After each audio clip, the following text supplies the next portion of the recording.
सिर्फ उसका जो हिस्ट्री है उसको ले लीजिए, कब हुआ, कितने उस एरिया में कितने अफेक्टेड हो रहे हैं, रेस्पिरेटरी डिस्ट्रेस आ रहा है, फटाफट मर रहे हैं मतलब हाई मोर्टेलिटी और इमीडिएट मोर्टेलिटी हो रहा है, ठीक है। और जिनको ट्रीटमेंट मिल जा रहा है, जहाँ तक मुझे याद है, मैं बहुत श्योर नहीं हूँ, मैं जब पढ़ता था उस समय का याद है, चूंकि ट्रीटमेंट से हम लोग को ज्यादा मतलब होता है नहीं, जो सल्फा ड्रग्स होते हैं ना, जब इंट्रावेनस चल जाते हैं, जुगुलर वेन में डाल दिया जाता है, 33%, 0.3% इस तरह का जो सल्फर ड्रग्स है, उसको इंट्रावेनसली दे दीजिए, तो विद इन 1 आवर सारा सिम्टम खत्म, एकदम रिलैक्स हो जाता है एनिमी। और वही अगर नहीं पड़ा उसको, तो विद इन 1 to 2 आवर खत्म भी हो जाता है एनिमी। तो बहुत ही पैराक्यूट केस है, पैराक्यूट डिजीज है ये, ठीक है। और डायग्नोसिस भी बहुत ही आसान है, बाइपोलर स्टेनिंग हो जाता है, आपको मिल जाता है। कल्चर भी कर सकते हो आप नेचुरली ऑन ब्लड, अगर प्लेट का कल्चर कर सकते हैं। और एनिमल एलोकुलेशन टेस्ट भी है, मतलब तो लिखने का है। एनिमल एलोकुलेशन रैबिट में, माइस में, गिनी पिग में इनोकुलेट कर दो, और आप देखो कि पैराक्यूट डेथ हो गया या एक्यूट डेथ हो गया एनिमल का, तो दैट इज इंडिकेटिव ऑफ पास्चरला है। तो ऐसे लिखने का तरीका है। जब डायग्नोसिस लिखते हो आप, तो ये सब चीज़ें लिखने होता है। मॉलिक्यूलर टेक्निक, अब उसमें आपको पढ़ने का जरूरत नहीं है। मॉलिक्यूलर अप्रोच किसी भी डिजीज में लिख दीजिए आप। मॉलिक्यूलर अप्रोचेज में क्या होता है, एलाइजा, पीसीआर, आरटी-पीसीआर, यही सब होता है, वो सब लिखते चले, लिख दो वैसे ही, उसको डिटेल करने की जरूरत नहीं। कल्चर, नेचुरली बैक्टीरिया है तो आप उसको कल्चर कर सकते हो आर्टिफिशियल मीडिया में। अगर वायरस है तो कोई लिविंग चीज पे, जैसे सेल कल्चर, टिश्यू कल्चर, या कोई एग एम्ब्रियो, उसमें कल्चर लिखना होगा। तो उसमें आपको बहुत पढ़ने की जरूरत नहीं, कॉमन से ही चीजें होती हैं। जब भी देखो डिजीज में डायग्नोसिस पूछा जाता है, एकदम आपने नहीं पढ़ा, कुछ भी याद नहीं है, तो सिंपल आपको क्या लिखना है, history. Diagnosis can be made on the basis of history, मतलब डिजीज हिस्ट्री, मतलब उसका कितने दिन से बीमार था, उसका सिम्टम कैसा था, मतलब हिस्ट्री, सिम्टम्स, क्लिनिकल पैरामीटर्स, जो फिजिकल पैरामीटर्स होते हैं, कोई फीवर वीवर था उसको, ये सब चीजें लिखते हैं। फाइनली फिर लिखते हो कल्चर। आप नहीं भी जानते हैं कि उसमें कल्चर होता है, कैसे होता है, तब भी आपको लिखना है कल्चर, ठीक है। बैक्टीरियल होगा तो मैंने बताया कि आर्टिफिशियल मीडियम में, और वायरल होगा तो टिश्यू कल्चर कर लेते हैं। तो कल्चर लिखना है आपको, कुछ मीडिया का नाम लिख देना है, मतलब एकदम ब्लाइंड हो तब की मैं बात कर रहा हूँ। कल्चर लिखना है, एनिमल इनोकुलेशन लिखना है, आपको मॉलिक्यूलर टेक्निक्स लिखने हैं, ब्लड स्मीयर में आइडेंटिफिकेशन लिखना है।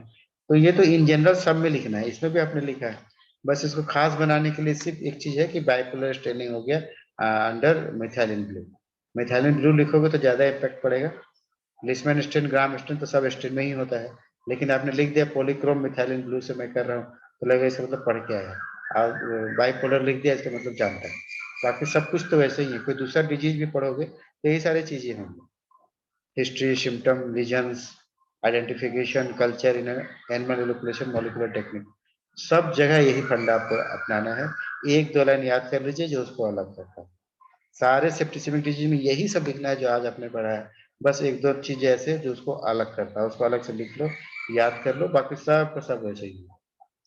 तो इससे ऐसे थोड़ा आसान हो जाएगा आपका, ठीक है। ये है पिक्चर, माइक्रोस्कोपिक पिक्चर, देखिए सेफ्टी पिन अपीयरेंस आता है, दोनों एंड पे डार्क स्टेन ले रहा है, due to huge accumulation of cytoplasm at the poles. Poles पे ज्यादा साइटोप्लाज्म होता है, इसलिए ज्यादा स्टेन ले लेता है, सेफ्टी पिन की तरह दिखते हैं। बायपोलर स्टेनिंग इंपॉर्टेंट टर्म है, इसको छोड़ना नहीं है, ऐसा दिखता है, ठीक है।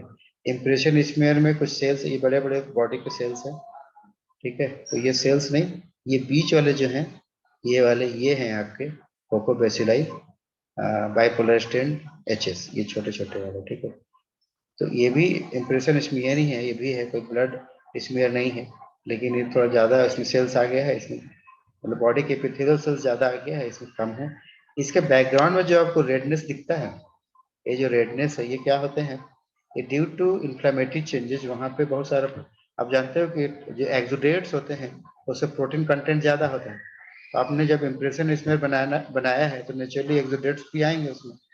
तो एक्सुडेट्स का प्रोटीन कंटेंट जो है वो प्रोटीन स्टेन ले लेता है। स्टेन जब आप करते हो तो प्रोटीन स्टेन लेता है, सेल का भी, बैक्टीरिया का भी, और जो एक्सुडेट्स है उसका भी। ये बाहर वाले जो कोई स्ट्रक्चर नहीं ले रहा है, सिर्फ स्टेन ले रहा है पिंक का, तो that is due to protein content of the exudate, ठीक है। इसमें जैसे प्रोटीन कंटेंट कम है, या इसको सेट कर दिया गया है, फोटोशॉप कर दिया गया है, तो इसका बैकग्राउंड थोड़ा सा व्हाइट ही सा आ रहा है, लेकिन नॉर्मली आपको ऐसा ही दिखेगा, pink pink background due to high protein content. और ये तो है भी बहुत पोटेंशियल, इसमें तो फिब्रिन आता है, इसका मतलब हाईली टॉक्सिक है, तो नेचुरली बहुत प्रोटीन भी आया होगा ब्लड वेसल से।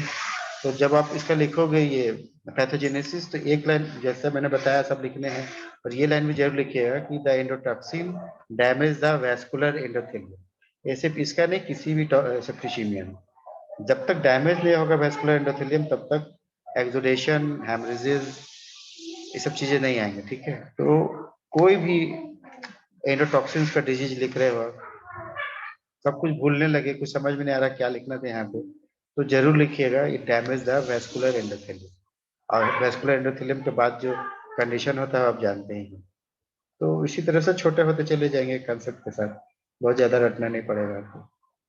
चलो, और कुछ पूछना है तो पूछिए। रुखसार कैसे है आप, आपका तबीयत कैसा है? ये सर पहले से ठीक है। ठीक है। ट्रीटमेंट ले रहे हैं कि यस। यस सर, घर ही पे चल रहा है। Allopathic treatment? यस, मतलब जितना क्लिनिकल ट्रीटमेंट है सब चला। मतलब बहुत ज्यादा हालत खराब हो गया था, हमको तो लगा कि हम चले जाएंगे। देखिए, ये कोरोना वाला में क्या है, एक चीज ये थोड़ा सा मैं आपको बताऊं। कोरोना में जैसे जब हम लोग पढ़ते थे ना जनरल पैथोलॉजी, यस। 2-3 मिनट बातें कर लेते हैं फिर आपको क्लास होगा। जनरल पैथोलॉजी को आपको इसमें इम्प्लीमेंट करना होगा। होता क्या है कि ऐसे मान लो आप जहाँ पे रहते हैं, तो हर सुबह हर दिन आप देखते होंगे इस तरह कंडीशन है। एक दिन एकाएक आपने देखा कि पूरा एरिया में फोर्स भरा हुआ है, सब आर्म फोर्स वाले पूरा भरे हुए हैं। तो आपके दिमाग में क्या आएगा, इसका मतलब कुछ खतरनाक स्थिति है, कुछ ऐसा है, कोई मिलिटेंट आ गया है, कुछ ऐसा होना है जिसके लिए हाई सिक्योरिटी हो गया है। तो होता क्या है कि खबर मिल जाए अगर इंटेलिजेंस से कि यहाँ पे कुछ बहुत ही खतरनाक स्थिति है, तब भी फोर्स आ जाता है। और अगर वाकई मिलिटेंट है तब भी फोर्स आते हैं। यानी जो फोर्स का एकुमुलेशन होगा, अब उसका मिलिटेंट नहीं भी आया होगा, लेकिन जो फोर्स है अगर पूरे एरिया में भर दिया जाए तो अजीब सा एक पैनिक पैनिक हो जाता है। हर काम आपका गड़बड़ हो जाएगा, आदमी स्ट्रेस में चला जाता है, तकलीफ होने लगता है। कोरोना के साथ भी वैसे ही है। जब कोरोना वायरस आपके बॉडी के अंदर जाता है, तो वो जितना डैमेज करेगा, उससे बचने के लिए जो आपका अपना इम्यून सिस्टम है, जो मैक्रोफेजेस हैं, वो इस तरह से एक्टिव हो जाते हैं, और इतने सारे साइटोकाइन से रिलीज होता है ना, उसी को हम बोलते हैं साइटोकाइन स्टॉर्म। तो जितना डैमेज आपको कोरोना नहीं करता या जितने दिन के बाद करता है, उससे ज्यादा डैमेज आपके एक्टिवेटेड मैक्रोफेजेस इस चक्कर में करने लगते हैं कि खतरनाक आतंकवादी घुस गया है, इसको खोज खोज के मारना है। और उसको मारने के चक्कर में इतना साइटोकाइन से रिलीज कर देता है, तो साइटोकाइन से ही आपको हार्म शुरू होगा, आपका इम्यून सिस्टम ही आपके लिए हार्मफुल हो जाता है। तो कोरोना तो सबसाइड हो जाएगा 1 वीक या 2 वीक के अंदर, लेकिन ये जो साइटोकाइंस हाँ। का जो स्टॉर्म होता है ना, वो बॉडी में इतने तरह के डैमेज ला देते हैं, लीवर, ब्रेन ब्रेन में प्रॉब्लम जैसे होती है। वो मतलब टेस्ट करवाए थे क्लिनिकल, तो उसमें बहुत सारा इन्फेक्शन और कुछ कुछ मतलब लीवर वगैरह पे भी ई क्या है। हाँ, तो अब आप इतने टाइम गुजर गया, अब आपको वायरस से प्रॉब्लम नहीं है, जो साइटोकाइन से रिलीज हुए हैं उसके साइड इफेक्ट्स आ रहे हैं, और उसको कम करने के लिए लोग स्टेरॉइड दे बहुत देता है। फीवर रहता है, कभी अगर कभी 102, कभी 101 इस तरह से हो जाता है फीवर। और इसी से जैसे अभी फेरेटिन टेस्ट करेंगे, आप मान लीजिए कराए हैं फेरेटिन टेस्ट, तो आपका मुझे लगता है अभी 500 से ऊपर ही होगा, जबकि 100 के आसपास होना चाहिए फेरेटिन। तो ये फेरेटिन कोरोना वायरस का नहीं है डायग्नोसिस, ये फेरेटिन डायग्नोस कर रहा है कि आपका मैक्रोफेज हाईली एक्टिव हो गया है, इतना ज्यादा रिलीज होने लगा है, तो खुद ही खतरनाक हो गया है। तो अभी आपको इम्यूनो मॉड्यूलेटर की जरूरत नहीं है, आपको इम्यूनो सप्रेसेंट की जरूरत है। इसीलिए जो सब दिया जाता है ना, जो रेमडेसिविर है, या आमतौर पे जो डेक्सोना स्टेरॉइड चलाते हैं, तो स्टेरॉइड्स क्या करते हैं, anti inflammatory immuno depressant, suppressant, आपका इम्यून सिस्टम को कम करना चाह रहा है, आपका इंफ्लेमेटरी चेंजेस को कम करना चाह रहा है, जबकि चाहिए आपको अच्छा इम्यून सिस्टम। तो आपका अच्छा इम्यून सिस्टम है, आप लड़ रहे हो, लेकिन कुछ पागलपन नहीं आएगा इसमें, मैक्रोफेज कुछ पागल हो गया, जरूरत से ज्यादा रिलीज होने लगता है, ज्यादा लड़ने लगता है, और उसको समझ में नहीं आता कहाँ है, नहीं, वो सबको मारने लगता है, इससे नहीं घुसा होगा, इससे नहीं घुस गया होगा, क्योंकि वो तो इंट्रा सेलुलर ही होंगे ना, वायरस होगा तो सेल के अंदर होगा। अब मैक्रोफेज ये यस। समझना छोड़ देता है कि ये नॉर्मल सेल है कि ये इन्फेक्टेड है, वो हर सेल को मारने लगता है, और वो मतलब इम्यूनोपैथोलॉजिकल कंडीशन हो जाता है। तो अभी ज्यादा आपका डाइट और कैसे आप अपने इम्यून सिस्टम को मेंटेन करें वो ज्यादा जरूरी है। ठीक है, तो चलिए। कुछ ले रहे हैं सर, इतना मतलब बोल रहे, नहीं तो आवाज नहीं निकल रहा था, इतना हालत खराब हो गया था। हाँ, तो जो गिलोय वगैरह होता है ना, बहुत अच्छे इम्यूनो मॉड्यूलेटर है गिलोय। बहुत अच्छा चीज है गिलोय, आपको पीना खाना चाहिए। प्लस ये जो अदरक होते हैं, अदरक भी बहुत काम करेगा आपको, है ना। और ये उसी का काढ़ा बना के हैं। होम्योपैथ में कहता है आपका कालमेघ। ठीक है, कालमेघ भी बहुत अच्छा काम करेगा यहाँ पे। हाँ, एंडोग्राफिस पैनिकुलाटा होता है कालमेघ में, वो बहुत अच्छा काम करेगा। अब मुंह में अदरक का टुकड़ा रखा कीजिए, ऐसे ही काढ़ा नहीं बना रहे हो, एक छोटा सा टुकड़ा अपने मुंह में रखा कीजिए। चलो, किसी कुछ पूछना है तो पूछिए, नहीं तो इसको एंड करते हैं। नेक्स्ट क्लास ज्वाइन कीजिए आप। Okay, thank you.